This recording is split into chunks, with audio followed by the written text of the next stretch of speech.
Nós estamos, para você que frequenta aqui nossa igreja, sabe que estamos fazendo uma sequência em Hebreus, no livro de Hebreus, um livro bastante difícil de ser interpretado em alguns pontos, e hoje nós trataremos do capítulo 7. Então eu quero incentivar todos vocês a abrirem o texto em Hebreus capítulo 7, seja na sua Bíblia de papel, seja no seu celular, eu não sei, mas fato é que se você não tiver o texto aberto e acompanhando diante de você, você não vai entender a pregação de hoje. Porque o texto é um texto complexo, é um texto difícil de entender, e que se você ficar só na audição, é um elemento ainda pobre frente ao texto que a gente vai enfrentar. Então, além da audição, tem a leitura diante de você, tem o texto aberto, para que você vá acompanhando e não se perca no raciocínio do autor. E o autor, ele sabe que escreve de coisas difíceis. Vocês se lembram, no final do capítulo 5, comecinho do capítulo 6, ele deu até uma bronca na audiência, dizendo, olha, eu até queria falar de coisas mais difíceis, mas eu nem consigo falar porque vocês ainda são muito fracos para entender. E a gente vai ver e vê que ele fala de fato de coisas muito difíceis. Imagina o que ele teria a falar caso a audiência estivesse preparada para ouvir sobre coisas ainda mais profundas. Então, a gente não deve se afastar de textos difíceis, mas devemos encará-los, porque de fato é a palavra de Deus, e a gente tem muito a ser abençoado, inclusive com esses textos mais difíceis.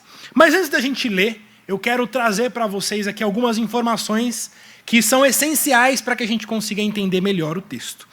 E o que eu quero trazer para vocês são informações sobre o sistema sacerdotal do Antigo Testamento. Se você tem alguma noção aí de Antigo Testamento, você se lembra que quando Deus tirou o povo do Egito, Deus estabeleceu lá com as leis entregues a Moisés várias regras, várias leis que determinavam como deveria ser a adoração a Deus.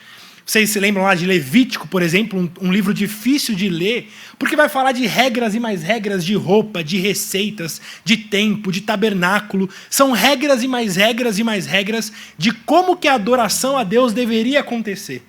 Deus estabeleceu essas regras. Ele ordenou, por exemplo, a construção de um tabernáculo e mais tarde a construção de um templo, onde todos poderiam aprender e adorar da maneira correta, sem caírem em idolatria. E dentre os povos, dentre as tribos de Israel, aquelas 12 tribos, Deus escolheu uma tribo específica, e essa tribo específica deveria ficar responsável por todo o sistema de adoração. Essa tribo não ia se envolver em outras atividades, como a agricultura, como a guerra, enfim, mas eles iriam se concentrar especificamente no trabalho do templo, no trabalho do tabernáculo, no trabalho da adoração. E essa tribo era a tribo de Levi. Os levitas, ou seja, aqueles que faziam parte da tribo de Levi, se você olhar lá em Números capítulo 3, você vai ver que eles foram separados. Entre as 12 tribos, a tribo de Levi deveria se concentrar especificamente no trabalho ao Senhor, enquanto todas as outras tribos deveriam plantar, trabalhar, buscar outros tipos de conhecimento, a tribo de Levi deveria se concentrar especificamente no trabalho da adoração. Se vocês se lembram, todas as outras 11 tribos pagavam dízimo para a tribo de Levi. Como a tribo de Levi, eles eram somente no trabalho espiritual, eles precisavam ser sustentados. Então, todas as outras 11 tribos pagavam dízimo, pagavam 10% de toda a riqueza que eles acumulavam e entregavam à tribo de Levi para que eles tivessem um sustento pessoal e para que também o templo fosse sustentado pelo trabalho das outras 11 tribos. Então os levitas, eles faziam todo o cuidado do tabernáculo, dos sacrifícios e dos serviços divinos. Quando eles faziam 30 anos, quando a pessoa fazia 30 anos, então eles iam para esse serviço no templo de Deus. E o que faziam os levitas? Os levitas, eles cuidavam dos animais que seriam sacrificados, alimentavam, limpavam os animais. No dia do sacrifício, eles cortavam os animais, eles que ofereciam o sacrifício. Eles limpavam o tabernáculo, eles preparavam o tabernáculo, depois o templo, para a adoração. Depois que a adoração acabava, eles limpavam tudo ali. Na época do templo, eles tinham que limpar as cinzas, eles recebiam as ofertas, eles abriam e fechavam o templo. E quando sobrava um pouco de tempo, eles cantavam.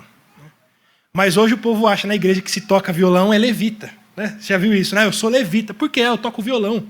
Não, peraí, se você é levita, você vai abrir a igreja, vai fechar a igreja, vai limpar a igreja, né, vai cuidar de tudo, porque os levitas não eram simplesmente cantores ali, não, eles cuidavam absolutamente de tudo. e eles eram, obviamente, da tribo de Levi. Os sacerdotes, então, eles eram pessoas que faziam parte da tribo de Levi. Então, dentre todas aquelas pessoas que se dedicavam ao serviço, que eram os levitas, entre eles haviam os sacerdotes. Entre os levitas haviam sacerdotes. E esses sacerdotes eram aqueles que representavam o povo diante de Deus. Arão foi o primeiro sacerdote, esse primeiro sacerdote dessa linhagem dos levitas. E assim, todos os seus descendentes também eram sacerdotes. O sacerdócio, esse sacerdócio levita, era um sacerdócio que passava pela linhagem sanguínea. O filho do sacerdote era sacerdote. Ele não tinha escolha, ele não tinha outra opção de ir para outra atividade. Não, os filhos dos sacerdotes eram sempre sacerdotes. Desde Arão, todos os seus descendentes também eram sacerdotes. E esses sacerdotes faziam esse trabalho de mediação entre o povo e Deus. Eles apresentavam o povo diante de Deus na adoração. Eles que faziam a oferta em nome do povo. Eles oravam em nome do povo. Eles pediam perdão dos pecados em nome do povo. Enfim, eles eram representantes de toda aquela nação diante de Deus. É como se ele entrasse na presença de Deus, não em nome próprio, mas em nome de toda aquela nação, oferecendo sacrifício, orando, clamando, pedindo perdão dos pecados. Ou seja, entre as 12 tribos, há a tribo de Levi. A tribo de Levi cuida da adoração. Entre toda a tribo de Levi, existem os sacerdotes. Os sacerdotes são aqueles que representam o povo diante de Deus. E entre os sacerdotes, havia o sumo sacerdote. O sumo sacerdote era alguém escolhido entre os sacerdotes. Havia um rodízio. O sumo sacerdote era mudado a cada ano. Então, todo ano havia um sumo sacerdote diferente. E ele, além de representar, como todos os outros sacerdotes, o povo diante de Deus, ele tinha uma tarefa específica, que era o privilégio de entrar no Santo dos Santos. Um local separado no tabernáculo, o local mais sagrado e separado daquele tabernáculo, que era separado por um véu que representava a santidade daquele lugar, e que somente o sumo sacerdote poderia entrar ali. Se qualquer outra pessoa entrasse naquele local que não o sumo sacerdote, ele seria imediatamente fulminado. Existem até umas histórias de que colocavam sininhos na roupa do sumo sacerdote e uma cordinha para puxá-lo caso ele morresse lá dentro, para ninguém precisar entrar. A gente não tem muito registro histórico disso não, mas serve como uma ilustração de quão séria era essa área dos santos dos santos. Esse sumo sacerdote, então, ele entrava ali uma vez por ano. E após oferecer o sacrifício do cordeiro, ele levava para lá o sangue desse cordeiro. E ele aspergia sobre o propiciatório que ficava ali dentro do Santo dos Santos. Além do propiciatório, o próprio tabernáculo estava ali, as tábuas da lei estavam ali, e aquele sumo sacerdote entrava uma vez por ano para confessar os pecados e reconciliar o povo diante de Deus. Tudo isso vocês precisam ter conhecimento para que a gente entenda melhor o texto de hoje. Porque o autor de Hebreus, ele fala de coisas difíceis, e lembrem-se que ele está escrevendo para um público judeu. Para esse público, nada do que eu falei aqui é novidade. Eles estão muito acostumados com o sistema sacrificial, com o sistema dos sacerdotes, com os sumos sacerdotes. Eles estão acostumados com isso. E é por isso que o autor vai falar o que vai falar agora no capítulo 7 de Hebreus. Mas ainda antes de lermos o capítulo 7 de Hebreus, eu quero pedir para você abrir em Gênesis, capítulo 14, a partir do verso 17.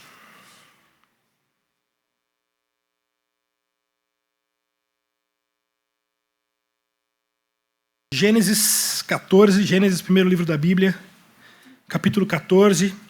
Leremos o verso 17 até o verso 20. Após voltar Abrão de ferir a Quedorlaomer e os reis que estavam com ele, saiu-lhe ao encontro o rei de Sodoma, no vale de Savé, que é o vale do rei. Melquisedeque, rei de Salém, trouxe pão e vinho. Era sacerdote do Deus Altíssimo. Abençoou ele a Abrão e disse: Bendito seja Abrão pelo Deus Altíssimo, que possui os céus e a terra. E bendito seja o Deus Altíssimo, que entregou os teus adversários nas tuas mãos. Então, só para te situar o que aconteceu, Abrão acabou de ter ali uma batalha contra um povo ali que tinha roubado mantimentos de Ló. E aí quando ele volta, ele é recebido por esses dois reis. O rei de Sodoma e o rei de Salém, Melquisedeque. E aí o texto nos fala que esse Melquisedeque, rei de Salém, um personagem novo na Bíblia, a primeira vez que ele aparece, diz que ele era sacerdote.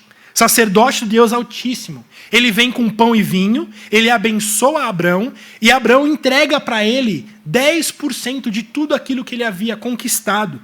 Entrega o dízimo para Melquisedeque. É sobre isso que fala essa passagem. Agora você pode voltar lá em Hebreus 7, porque o autor vai falar exatamente sobre esse relato que a gente passou aqui. Você já assistiu aquele tipo de filme que quando você chega no final do filme, lá na última cena ou nos últimos minutos do filme, muda absolutamente tudo que você tinha assistido? Aparece ali alguma informação nova, algum elemento novo, que a sua cabeça dá aquela explodida que você fala, não é possível. Era isso? Não tem como. Por exemplo, alguns que eu lembro disso, A Ilha do Medo, um filme excelente do Leonardo DiCaprio, ou O Livro de Eli, que chega no final do filme, na última cena, e vem ali uma informação que você diz, não é possível. Não. E aí o que você faz imediatamente? Você começa o filme de novo. Você volta do início e fala, não tem como eu não ter visto isso. E aí quando você volta ao filme do começo, você vê que faz todo sentido. Você vê que o filme deu várias pistas para te levar aquela informação lá do finalzinho. E aí quando você assiste o filme de novo, já sabendo daquela informação final, você vê que o filme ganha outro significado. E você diz, como que eu não vi isso antes? O que o autor de Hebreus vai fazer aqui no capítulo 7 é exatamente isso. Ele vai trazer essa história que a gente leu de Gênesis 14, de Melquisedeque, e vai trazer uma informação que talvez para o judeu ele vai fazer, nossa, eu não tinha visto isso. Eu não tinha entendido isso. Isso era claro. Ele está voltando no filme dizendo, olha, lembra daquele relato de Abrão com Melquisedeque? Eu vou explicar para vocês o que aconteceu ali. Vamos ler agora, então, Hebreus capítulo 7. Leremos primeiro do verso 1 a 10. Mas nós vamos pular por hora o verso 2, onde está entre parênteses aí, até o final do parênteses no verso 3. Então a gente vai ler de 1 a 10, mas pulando o que está em parênteses. Vamos lá. Porque este Melquisedeque, rei de Salém, sacerdote do Deus Altíssimo, que saiu ao encontro de Abraão, quando voltava da matança dos reis e o abençoou, para o qual também Abraão separou o dízimo de tudo, permanece sacerdote perpetuamente.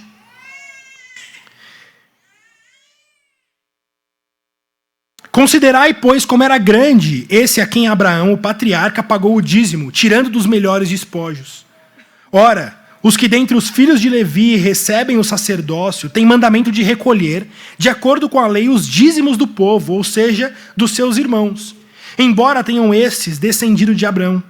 Entretanto, aquele cuja genealogia não se inclui entre eles, recebeu dízimos de Abraão e abençoou o que tinha as promessas. Evidentemente, e fora de qualquer dúvida, que o inferior é abençoado pelo superior. Aliás, aqui são homens mortais os que recebem dízimos, porém ali, aquele de quem se testifica vive. E por assim dizer, também Levi, que recebe dízimos, pagou-os na pessoa de Abraão, porque aquele ainda não tinha sido gerado por seu pai, quando Melquisedeque saiu ao seu encontro. Vejam como é um texto complexo. O que o autor está dizendo aqui é que esse Melquisedeque, ele era sacerdote. É isso que diz lá Gênesis 14. Que esse rei era sacerdote. Mas veja, se você sabe um pouco da linha do tempo, Abraão está antes de Moisés. Está antes da lei. Está antes do estabelecimento dos levitas. Antes do estabelecimento de sacerdotes. Mas aparece lá em Gênesis 14 alguém que é chamado de sacerdote. O texto está dizendo que ele era sacerdote do Deus Altíssimo. Quando Abraão foi chamado, Abrão, né, ainda, quando Abrão foi chamado, não é que Deus estava sem testemunhas na terra e chamou Abrão como seu primeiro representante, não. Deus já tinha o seu remanescente fiel entre a terra. E aqui Melquisedeque é um exemplo disso. Abrão vai viajar e de repente encontra alguém ali que serve o mesmo Deus que ele, a esse Deus Altíssimo. Esse Deus que tem o seu sacerdote muito antes da lei, muito antes de Moisés, muito antes de levitas. E aí, veja o que ele diz no verso 4, no comecinho do 4. Ele está dizendo: considerai, pois, como era grande esse a quem Abraão, o patriarca, pagou o dízimo. Ele está dizendo: olhem para esse Melquisedeque e vejam como ele era grande. Vejam como este homem era grande. E ele traz alguns argumentos do porquê Melquisedeque era grande. Você vê que a gente leu o relato de Melquisedeque, tinha o que ali? 4 versos. Ele está dizendo que esse Melquisedeque era muito grande. O primeiro argumento do porquê Melquisedeque era grande é o que está no próprio verso 4.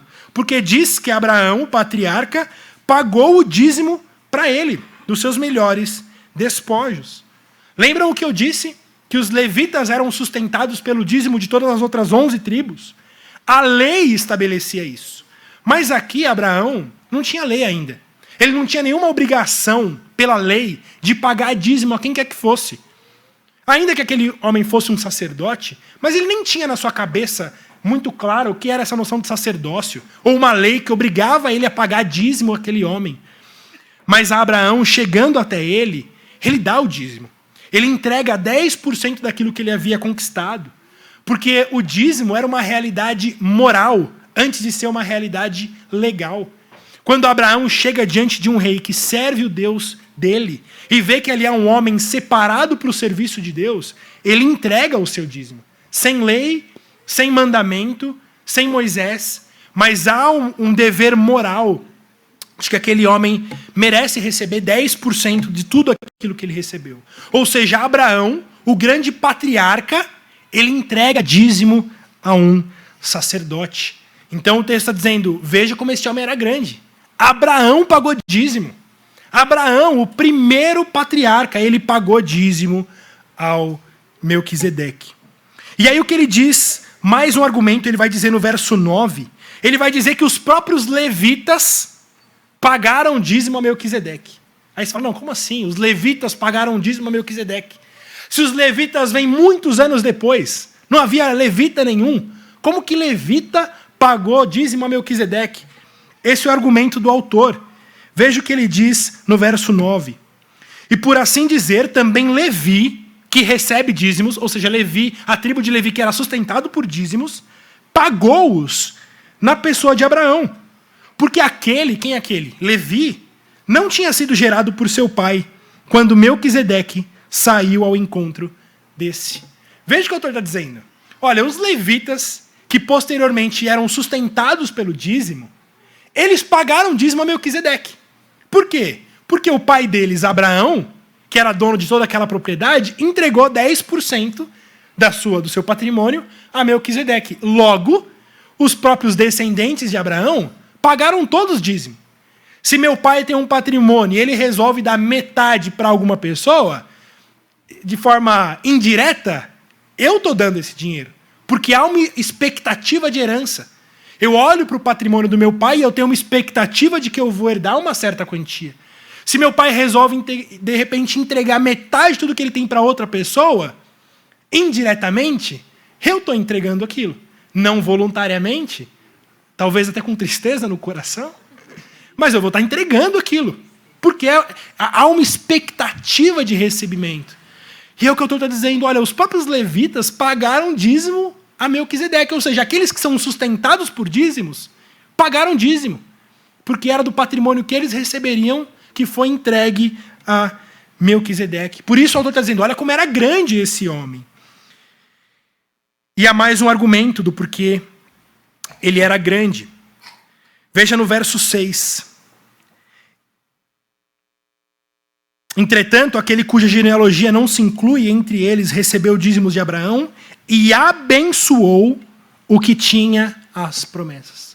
Ele está dizendo que esse próprio Melquisedeque, esse personagem que aparece, ele abençoa Abraão. Irmãos, lembrem-se do peso que há na figura de Abraão para o povo judeu. O povo judeu tem Abraão como alto escalão, porque é o primeiro patriarca. O texto está dizendo que há alguém que abençoou a Abraão. E veja o que ele diz no verso 7. Evidentemente, é fora de qualquer dúvida que o inferior é abençoado pelo superior. Você nunca vê um pai pedindo bênção para o filho. Benção, filho. Não. Quem que pede bênção? É o filho que pede bênção para o pai. Bênção, pai. E o pai abençoa o filho. Por quê? O superior abençoa o inferior. E o que está dizendo o texto? Se Melquisedeque abençoou Abraão, logo Melquisedeque é maior do que Abraão. Melquisedeque é maior do que os sacerdotes. Melquisedeque é maior do que os levitas, porque eles pagaram dízimo para ele. Melquisedeque é maior do que o próprio Abraão, porque Melquisedeque é que abençoou a Abraão. Isso fazia com que Melquisedeque fosse maior do que todas aquelas figuras que estavam na cabeça dos judeus.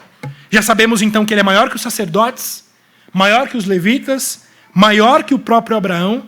E agora eu quero olhar com vocês aquele trecho que a gente pulou, aquilo que está entre os parênteses, que vai da segunda parte do verso 2 até a primeira parte do verso 3. Veja o que ele diz. Primeiramente, se interpreta rei de justiça. Para por aí. Ele está dizendo que esse Melquisedeque, que foi ao encontro de Abraão, primeiramente se interpreta rei de justiça. Melquisedeque é a união de duas palavras. Melech, que significa rei, e Tzedek, que significa justiça. Ou seja, o próprio nome Melquisedeque soava para aquele povo como rei de justiça. Esse rei de justiça vai ao encontro de Abraão. Irmãos, de quem que o autor está falando aqui? Ele está dizendo de um homem que é maior que os sacerdotes, maior que Abraão, maior que os levitas. Se você lembrar do texto, diz que ele chega com pão e vinho, e ele tem o nome de rei de justiça. O que o autor está dizendo é, isso não te lembra nada? Quem é o nosso rei de justiça? Quem é o nosso rei de justiça? Jesus. Esse Melquisedeque era uma sombra de Jesus. Maior que Abraão, maior que os sacerdotes, maior que os levitas. Chega com pão e vinho e o nome dele é rei de justiça. Depois ele vai dizer aqui, no parênteses ainda, depois também é rei de Salém, ou seja, rei de paz. Sabe por quê? Porque Salém significa paz. O significado da palavra Salém é paz. Ou seja, não só o nome dele era rei de justiça, mas ele era rei de uma cidade que significava paz. Ele era rei de paz. Quem que é o nosso rei de paz? Jesus. Veja como a cabeça daqueles judeus está, como eu não vi isso antes. Esse Melquisedeque estava dizendo, olha, virá um que é maior do que todos. Virá um que é maior do que os sacerdotes, maior do que Abraão, maior do que os profetas, maior do que o sistema sacerdotal, maior do que tudo. E ele é um rei de justiça e um rei de paz. E ele continua, veja no verso 3, sem pai, sem mãe, sem genealogia, que não teve princípios de dias, nem fim de existência. Aí talvez você fale, não, agora eu não entendi nada. Como assim esse Melquisedeque, ele era um fantasma? Ele apareceu sem pai, sem mãe, depois não tem fim de existência? Se você lê o Antigo Testamento, uma das partes que você costuma pular na sua leitura anual é a parte das genealogias. Vocês não me enganam, eu sei que vocês pulam também. Mas as genealogias, elas trazem significados riquíssimos para o entendimento bíblico. Só um exemplo para você. Em Gênesis 5, a partir do verso 3, diz assim, olha, viveu Adão 130 anos e gerou um filho à sua semelhança, conforme a sua imagem, e lhe chamou Sete. Depois que gerou Sete, viveu Adão 800 anos e teve filhos e filhas. Os dias todos da vida de Adão foram 930 anos e morreu. Sete viveu 105 anos e gerou Enos. E aí, você sabe, isso vai seguindo. Sempre que nós temos o nome da pessoa, de quem ele é filho, quem ele gerou e quantos anos ele viveu. De forma geral, é isso que as genealogias trazem. Mas, de repente, no meio dessas genealogias, aparece um homem chamado Melquisedeque. Imagine você lendo e fala, mas Melquisedeque não apareceu em nenhuma lista de genealogia. Quem é pai e mãe de Melquisedeque? Ninguém sabe. Quantos anos viveu Melquisedeque? Ninguém sabe. Com quantos anos, ou como Melquisedeque morreu? Ninguém sabe. Quem Melquisedeque gerou? Ninguém sabe. O que o autor está dizendo, olha, o que o autor está dizendo é, prestem atenção nisso. Melquisedeque, ele é rei de justiça, rei de paz, maior que os profetas, maior do que Abraão, maior que os sacerdotes, e ele aparece sem genealogia, sem começo, sem fim, nos apontando para um profeta que viria, para um rei que viria, que também não tem começo nem fim de existência. O fato de Melquisedeque aparecer sem história do seu começo e sem a história do seu fim, levava os judeus a olhar para alguém que viria, que também é eterno. Não é filho carnal, gerado por homem e mulher. Não tem princípio nem fim. Ele é eterno, sempre eterno. O que o autor está dizendo é que esse Melquisedeque é uma figura de Cristo, é uma sombra de Cristo. Aquele que viria, nasceria e iria nos resgatar. Ontem nós comemoramos o Natal, irmãos. E se você está com a celebração do Natal vívida na sua mente, eu tenho certeza que um dos textos que você leu e que você refletiu ontem foi Isaías 9, 6 e 7. O texto que diz: porque um menino nos nasceu, um filho se nos deu, o governo está sobre os seus ombros, e o seu nome será Maravilhoso Conselheiro. Por que Maravilhoso Conselheiro? É ele que nos abençoa. O maior abençoa o menor. Ele também é um Deus forte, maior que os sacerdotes, maior que os patriarcas. Ele também é Pai da eternidade, sem início, sem fim. Ele é Príncipe da paz, ou Rei da paz. Aí diz o texto: para que se aumente o seu governo e venha a paz sem fim sobre o trono de Davi e sobre o seu reino, para o estabelecer e o firmar mediante o juízo e a justiça, porque ele é Rei de justiça. Desde agora e para sempre, o zelo do Senhor dos Exércitos fará isso. Irmãos, Melquisedeque nos lembra o Natal. Melquisedeque nos aponta para o Natal, de que o próprio Deus nasceria como um menino. Rei de justiça, rei de paz, eterno, sem princípio, sem fim, maior do que todos os patriarcas e sacerdotes. Esse é o nosso Cristo Jesus. Esse é o Senhor que veio até nós. Esse é o nosso Deus que veio nos resgatar. Agora nós vamos olhar para a sequência do texto, que vai do verso 11 até o verso 28. E nós veremos como que esse Cristo que veio não é somente maior que os profetas, maior do que os sacerdotes, mas ele é maior do que o próprio sistema sacerdotal do Antigo Testamento. Mais uma vez, eu quero olhar um outro texto antes da gente enxergar esse trecho. Abra comigo no Salmo 110, o texto que a gente leu na abertura desse culto.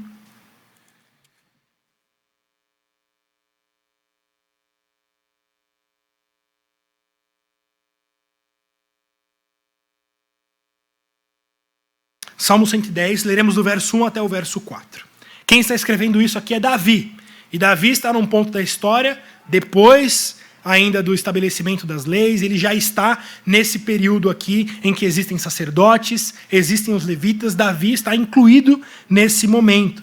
E olha o que ele disse. Disse o Senhor ao meu Senhor: assenta-te à minha direita, até que eu ponha os teus inimigos debaixo dos teus pés. O Senhor enviará de Sião o cetro do seu poder, dizendo: domina entre os teus inimigos. Apresentar-se-á voluntariamente o teu povo, no dia do teu poder, com santos ornamentos, como o orvalho emergido da aurora, serão os teus jovens. O Senhor jurou e não se arrependerá. Tu és sacerdote para sempre, segundo a ordem de Melquisedeque. Ou seja, o salmista, muito tempo depois de Melquisedeque, mas muito tempo antes de Jesus, traz essa palavra, que é uma palavra profética, dizendo que o próprio Cristo se assentaria à destra do Deus Pai, e ele seria representante do povo. Diz aqui que ele vai apresentar voluntariamente o seu povo no verso 3. E ele jurou que ele seria estabelecido como um sacerdote para sempre. Da linhagem dos levitas? Da linhagem de Arão? Não. Da linhagem de Melquisedeque. Daquele sacerdote que simplesmente aparece na história e desaparece. Ele está dizendo: esse Cristo que virá, ele também será sacerdote, mas um sacerdote da ordem de Melquisedeque. Vamos voltar lá agora ao nosso texto de Hebreus 7. E nós veremos 5 pontos do porquê que o sacerdócio de Jesus da nova aliança é superior ao sacerdócio dos levitas da antiga aliança. O primeiro ponto, se você está anotando, é que o sacerdócio dos levitas era imperfeito, mas o sacerdócio de Jesus é perfeito. Veja os versos 11 e 12 do capítulo 7 de Hebreus. Se, portanto, a perfeição houvera sido mediante o sacerdócio levítico, pois nele baseado o povo recebeu a lei, que necessidade haveria ainda que se levantasse outro sacerdote, segundo a ordem de Melquisedeque, e que não fosse contado segundo a ordem de Arão? Pois quando se muda o sacerdócio, necessariamente há também mudança de lei. O que eu estou dizendo é, se Davi profetizou que viria um outro sacerdote da linhagem de Melquisedeque, isso já significava que os sacerdotes do Antigo Testamento eram imperfeitos. Eles eram incapazes de fato salvar aquele povo. Porque se aquele sistema sacerdotal de sacrifício, de santo dos santos, de sacrifício de animais fosse suficiente, fosse perfeito, não haveria por que Davi, incluído nesse ambiente, não haveria por que ele dizer, olha, Deus vai levantar um outro sacerdote. Um sacerdote que não vem dessa linhagem de Arão, mas ele vem da linhagem de Melquisedeque. De fato, embora Deus no Antigo Testamento aceitava e recebia essas ofertas oferecidas pelos sacerdotes, aquilo só era aceito como algo prévio, algo ainda imperfeito, mas algo que apontava para o cumprimento perfeito de Jesus Cristo, em que ele mesmo seria entregue como oferta. O nosso Cristo que vem, o sacerdote, sumo sacerdote, ele não vem para pegar um animalzinho e matá-lo, mas ele mesmo é o Cordeiro de Deus, que tira o pecado do mundo. Ele mesmo que se entrega em lugar do sacrifício. O primeiro ponto que o autor está lembrando aqui é que o sacerdócio de Cristo Jesus é maior do que o sacerdócio dos levitas, porque aquele era imperfeito. Mas o sacerdócio de Jesus é perfeito. O segundo ponto é que aqueles sacerdotes, aquele sacerdócio era passado por uma linhagem humana. O filho do sacerdote era sacerdotinho. Né? Mas o sacerdócio de Jesus é de uma linhagem divina. Veja o que diz os versos 13 até o verso 17. Portanto, aquele de quem são ditas essas coisas pertence a outra tribo. Jesus não era da tribo dos levitas, da qual ninguém prestou serviço ao altar. Da onde que Jesus fazia parte? Judá. Jesus não era a tribo de Levi, era a tribo de Judá. Ele está dizendo, olha, Jesus era sacerdote, só que Jesus não era de Levi. Ele era de outra tribo, de uma tribo que nunca ofereceu serviço no templo. Verso 14. Pois é evidente que nosso Senhor procedeu de Judá, tribo a qual Moisés nunca atribuiu sacerdotes. E isso ainda é muito mais evidente quando, à semelhança de Melquisedeque, se levanta outro sacerdote, constituído não conforme a lei de mandamento carnal, mas segundo o poder da vida indissolúvel, porquanto se testifica, tu és sacerdote para sempre, segundo a ordem de Melquisedeque, citando o Salmo de Davi. Ele está dizendo, olha, Jesus foi estabelecido, irmãos, como sacerdote, mas não como um sacerdote carnal, simplesmente porque ele era filho de sacerdote. Não, Jesus não poderia ser filho de sacerdote porque ele vem de Judá, mas ele foi feito sacerdote por causa de um juramento, porque Deus já havia prometido que ele seria feito sacerdote, sem pai e sem mãe sacerdotes, assim como foi Melquisedeque. Ou seja, o sacerdócio de Cristo vem de uma linhagem divina. Não vem simplesmente pela carne ou pelo sangue, mas vem do próprio Deus. Veja o verso 20 e 21 comigo. E visto que não é sem prestar juramento, porque aqueles sem juramento são feitos sacerdotes, mas este com juramento por aquele que lhe disse, o Senhor jurou e não se arrependerá, tu és sacerdote para sempre. Ele está dizendo, olha, aqueles sacerdotes do Antigo Testamento não tinha juramento. Eles só eram filhos e não tinha muita escolha, eles tinham que ser sacerdotes. Não tinha muito para onde fugir. Meu pai era sacerdote, eu também sou, fazer o quê? A vida segue o jogo. Mas Cristo não. Cristo, ele é sacerdote por um juramento. Foi algo entregue nas suas mãos, em que o próprio Deus jurou, dizendo, tu és sacerdote para sempre. Jesus, então, tem o seu sacerdócio maior do que o sacerdócio dos levitas, porque o seu sacerdócio é um sacerdócio que vem direto da mão de Deus. O terceiro ponto é que o sacerdócio dos levitas era próprio de uma aliança imperfeita. E o sacerdócio de Jesus é de uma aliança perfeita. Veja comigo os versos 18 e 19. Porquanto, por um lado, se revoga a anterior ordenança, por causa da sua fraqueza e inutilidade. Pois a lei nunca aperfeiçoou coisa alguma.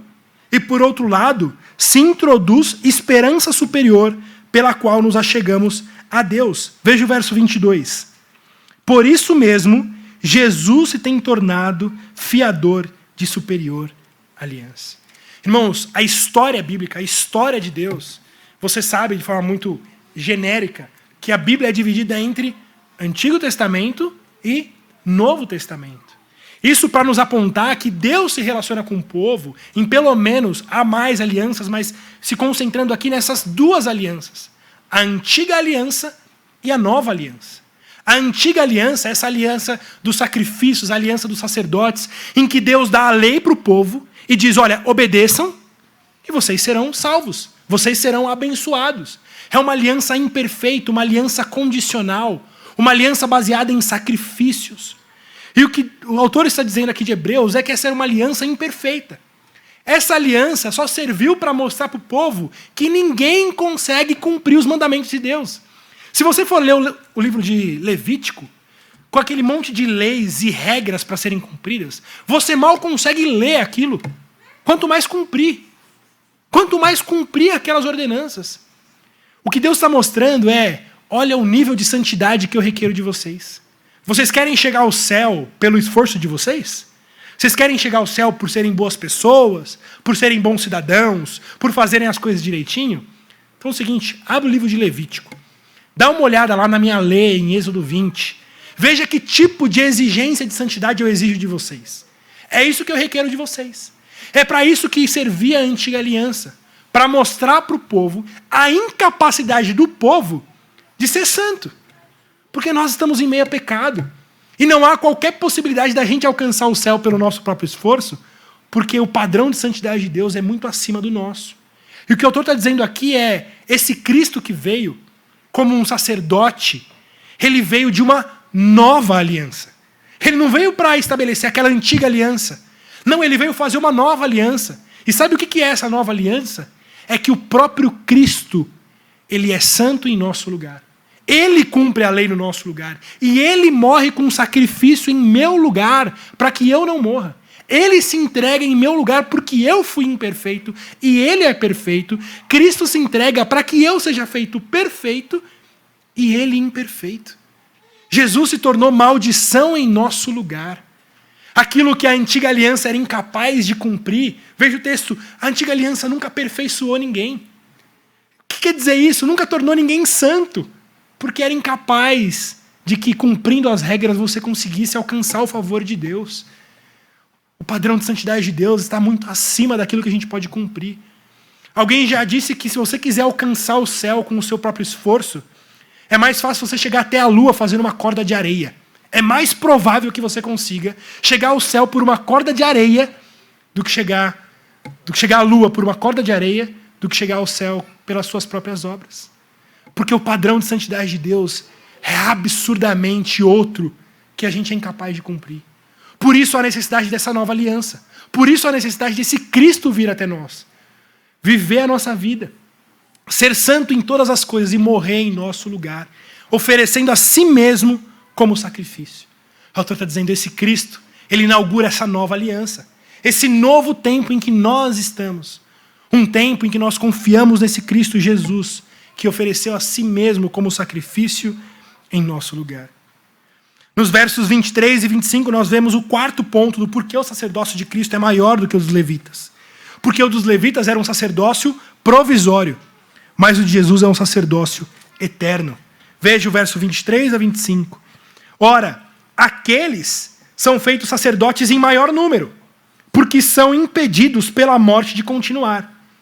Este, no entanto, porque continua para sempre e tem o seu sacerdócio imutável. Por isso também pode salvar totalmente os que por ele se chegam a Deus, vivendo sempre para interceder por ele.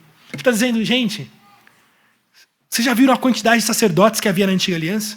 Milhares. Sabe por quê? Porque eles morriam. O sacerdote morria, e aí precisava de outro. E não bastava um, precisava de vários para que eles dessem conta de fato, representar o povo diante de Deus. Mas depois que Jesus vem como nosso sumo sacerdote, não tem outro sumo sacerdote. Jesus é o último sumo sacerdote. Não vem outro. Por quê? Porque esse sumo sacerdote não morre. Esse sumo sacerdote permanece vivo hoje. E o que ele está dizendo, sabe o que Jesus está fazendo hoje?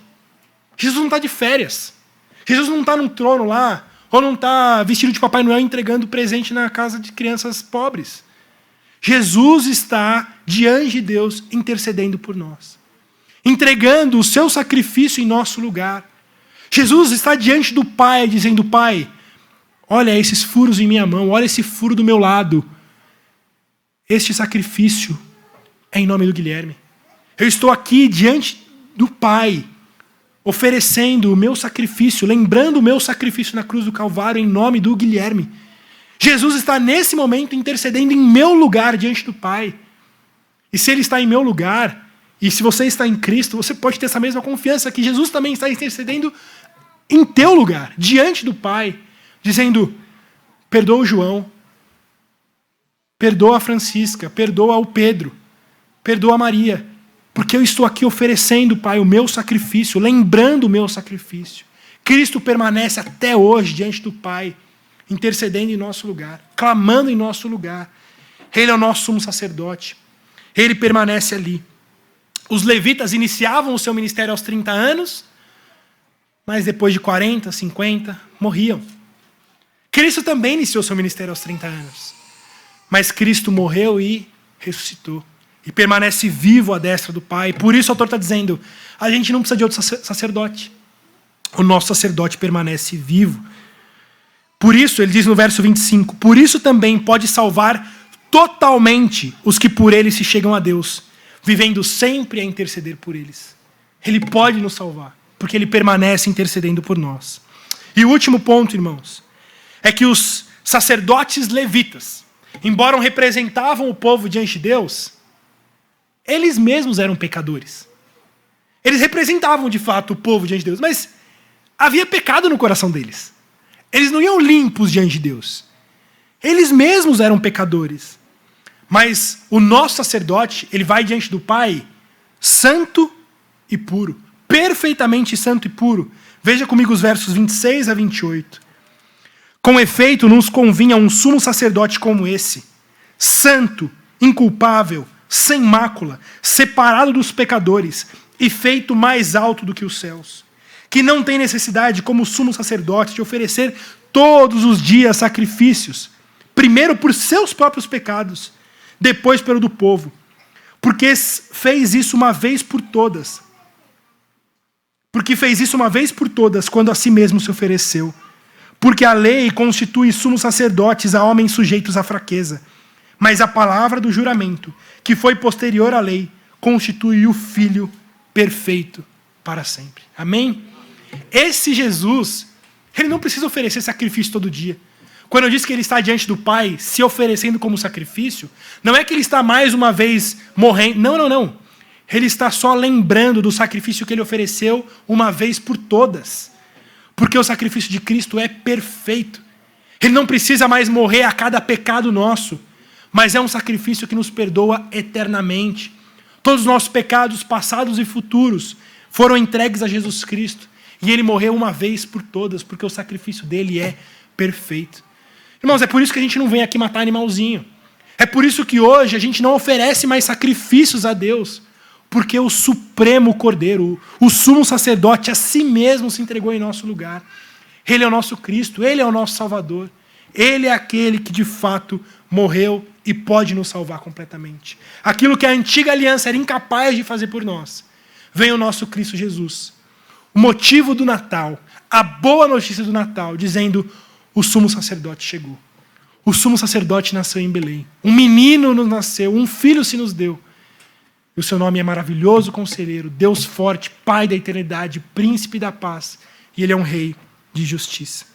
Quero fazer algumas aplicações finais para a gente encerrar. eu quero incentivar você, apelar a você, para que você não volte para a antiga aliança. Para que você não volte para essa aliança imperfeita. E você vai voltar para a antiga aliança de algumas formas. Uma delas é procurando sacerdotes para a sua vida. Irmãos, tem muita gente querendo procurar a gente aí para ser sacerdote dela. Alguma pessoa que a represente diante de Deus. Os católicos têm o Papa. Às vezes a gente quer ser bonzinho dizendo, não tem nenhum problema com o Papa. Sabe, uma das palavras a se referir ao Papa é de sumo pontífice. Sabe o que significa sumo pontífice? Sumo sacerdote. O Papa, ele é o sumo sacerdote da Igreja Católica. Mas quando a gente entende, de fato, o que Hebreus 7 está dizendo Cristo é nosso sumo sacerdote, a gente não precisa de outro. Os papas, a mesma forma como os antigos sacerdotes, eles também morrem. É por isso que há vários papas. Eles morrem e precisam de sucessores. Mas o nosso sumo sacerdote, ele permanece vivo para sempre. Ele não morre, ele não passa. A gente não precisa de sumos pontífices. Nós temos a Cristo Jesus. Ele é nosso sumo sacerdote. Nós também não precisamos de Maria como intercessora. Maria não está intercedendo por nós diante do Pai. Não, o que o texto diz é que o próprio Cristo é o Filho que está diante do Pai intercedendo em nosso lugar. Ou seja, o nosso sumo pontífice é Cristo. O nosso intercessor é Cristo. Mas, irmãos, não se enganem achando que isso é um problema dos católicos. Os evangélicos também muitas vezes buscam sumos sacerdotes. Os evangélicos muitas vezes querem alguém para fazer uma oração forte. Eu vou atrás de tal pessoa porque ela tem uma oração forte. O que essa pessoa está buscando? Um sumo sacerdote. Alguém que vai representar ela diante de Deus. Mas quando nós entendemos a Cristo Jesus, nós sabemos que nós mesmos podemos ir direto a Cristo Jesus. Ele tem a oração forte. É o próprio Filho que tem a oração forte que está diante do Pai, dizendo, abençoa o Guilherme, perdoa o Guilherme, ajuda o Guilherme. Eu não preciso de alguém para orar em meu lugar. Alguém com o poder de uma oração poderosa para orar no meu lugar. Mas nós podemos buscar o nosso próprio Deus mediante Cristo Jesus. É por isso que quando a gente ora em nome de Jesus. Porque Ele é nosso sumo sacerdote. Nós não precisamos de intermediários, irmãos. Nós temos a Cristo, nós temos o nosso sumo sacerdote, o nosso intercessor. Não busque por pastores que sejam como sacerdotes na terra para você. Não busque por líderes espirituais que vão fazer esse trabalho de querer se colocar como ponte entre você e Deus. Tais pessoas estão cuspindo na cruz de Cristo. Estão desprezando a cruz de Cristo que abriu de uma vez por todas esse novo e vivo caminho diante do Pai. Não busque outros caminhos. Nós temos o caminho perfeito. Não busque sacerdotes imperfeitos. Nós temos o sacerdote perfeito. Cristo Jesus. Busque a Ele e abandone todos os outros tipos de sumos sacerdotes que apareçam por você. Você também voltará para a antiga aliança, querendo apresentar sacrifícios para ser salvo. Agora, no começo do ano, é a fase de fazer promessas. Promessas. E muitas vezes nessas promessas estão promessas a Deus no sentido de que se eu conseguir tal coisa, ou se tal coisa acontecer na minha vida, eu vou pagar com sacrifícios. Ou eu vou fazer tais sacrifícios para alcançar a graça de Deus, para alcançar a bênção de Deus. Irmãos, mais uma vez, Jesus já apresentou de uma vez por todas o sacrifício que a gente precisava. Você não precisa ir de joelho daqui até a Aparecida. Você não precisa acordar de madrugada ou ir para o monte para orar, achando que por isso Deus vai te abençoar. Você não precisa disso, porque você não é abençoado pelo seu sacrifício, mas você é abençoado pelo sacrifício de Cristo Jesus. A nossa vida de santidade, a nossa vida de sacrifícios a Deus, não deve ser uma vida, um sacrifício para alcançar a bênção de Deus. Mas é porque fomos salvos, porque já fomos abençoados, é que agora a gente vive uma vida de tomar a nossa cruz e viver em sacrifício por Ele. O nosso sacrifício não é para alcançar alguma coisa das mãos de Deus, mas é porque alcançamos já algo da mão de Deus, mediante o sacrifício de Cristo Jesus, é que agora a gente vive uma vida de sacrifício por Ele. Então para de buscar ser salvo pelas suas obras. Para de buscar ser salvo porque você é uma boa pessoa. Lembre-se da lei do Antigo Testamento. Você quer ser salvo por ser uma boa pessoa? Então leia Levítico. Então volte para a lei. Se você não cair em nenhuma vírgula e nenhum tio da lei, o céu é teu. Mas diz o texto que Deus olha para o mundo e o que ele diz? Não há um justo, nenhum sequer, não há ninguém que entenda, não há ninguém que busque a Deus. Porque quando ele coloca a humanidade ao lado do seu padrão de santidade, não há nenhum justo. Nenhum justo. Eu não sei quem que você admira aí dessas grandes personalidades históricas, né? Mahatma Gandhi, Mandela, Ronaldo Fenômeno, não sei quem que você gosta. Mas nenhum deles é santo diante de Deus, pelas suas próprias obras. Nenhum deles. Como diz o apóstolo Paulo, ainda que você entregue tudo, isso não tem valor nenhum se não for feito por amor. E esse amor que só Deus pode fazer, mandando o seu Filho em nosso lugar. Próximo ponto é que você vai voltar à antiga aliança, sendo um judaizante. Usando kippá, tocando shofar, levando a bandeira de Israel para o meio da igreja, trazendo um protótipo da Arca da Aliança aqui no meio. Vocês vão visitar muitas igrejas que vai ter isso. Parece um culto a Israel. Parece que ali é tudo judeu. Irmãos, isso é uma afronta a Jesus. Como nós dissemos, tudo isso é uma sombra. A gente não precisa de arca de aliança, a gente não precisa de sacrifício de animais, a gente não precisa tocar shofar, a gente não precisa de templo. Nós temos o nosso Cristo, o Cordeiro, o sacerdote, o nosso templo. Quando a gente começa a voltar para essas sombras, nós estamos fazendo uma afronta ao próprio Cristo. Pare de supervalorizar a cultura judaica como algo bom. Lembre-se do que o autor está dizendo. Se fosse bom, Cristo não precisaria ter vindo. Se o sistema sacrificial do Antigo Testamento fosse bom, se o sistema do sacerdócio do Antigo Testamento fosse bom, Jesus não precisaria ter vindo, mas ele veio para mostrar que aquilo era imperfeito. Era uma sombra. Então a gente não precisa voltar para esse sistema sacrificial do Antigo Testamento, querendo de novo que o templo seja construído lá em Israel, querendo de novo ter uma arca da aliança, querendo de novo sacrificar animais. Não. Cristo Jesus, ele já fez todo o trabalho em nosso lugar. E ele é mediador dessa nova aliança, que não é mais de sombras, mas é de luz. Por fim, irmãos, renda-se a Jesus. Renda-se a esse Cristo. A esse Cristo que é o nosso sumo sacerdote, permanece até hoje intercedendo por nós. Se você não está em Cristo, saiba que ele está agora diante do Pai. E que você pode fechar o seu olho e clamar: Senhor Jesus, salva-me. Senhor Jesus, entregue o meu nome diante do Pai. Entregue o meu nome diante do Deus Pai. E salva-me. E saiba que a promessa de Cristo é que aquele que vai a Ele, de maneira nenhuma será lançado fora. Nós temos um sumo sacerdote perfeito, que não morre, não passa e não falha. Esse é o nosso Cristo Jesus. Confie nele, confie em Cristo Jesus, e Ele te salvará. Amém? Vamos orar. Senhor Deus, nós te louvamos por Tua palavra. Essa palavra tão acima da nossa capacidade de compreensão, mas é uma palavra viva, é uma palavra que transforma, é uma palavra que nos traz esperança. Ó Deus, nós te louvamos pelo nosso sumo sacerdote, Jesus Cristo, que foi levantado, que nasceu como menino, que veio como nossa esperança. Porque nós, por nós mesmos, somos incapazes de nos salvar. E nem o sangue de bodes e animais pode nos salvar. Não é o trabalho dos sacerdotes que pode nos salvar, mas tão somente o teu sangue, tão somente o sangue do teu Filho, Cristo Jesus, é que nos salva. E por isso nós te louvamos. Te louvamos pela obra completa, final e consumada de Cristo Jesus. Aquele que morreu e se entregou a si mesmo em nosso lugar. E que permanece até hoje intercedendo por nós diante do Pai.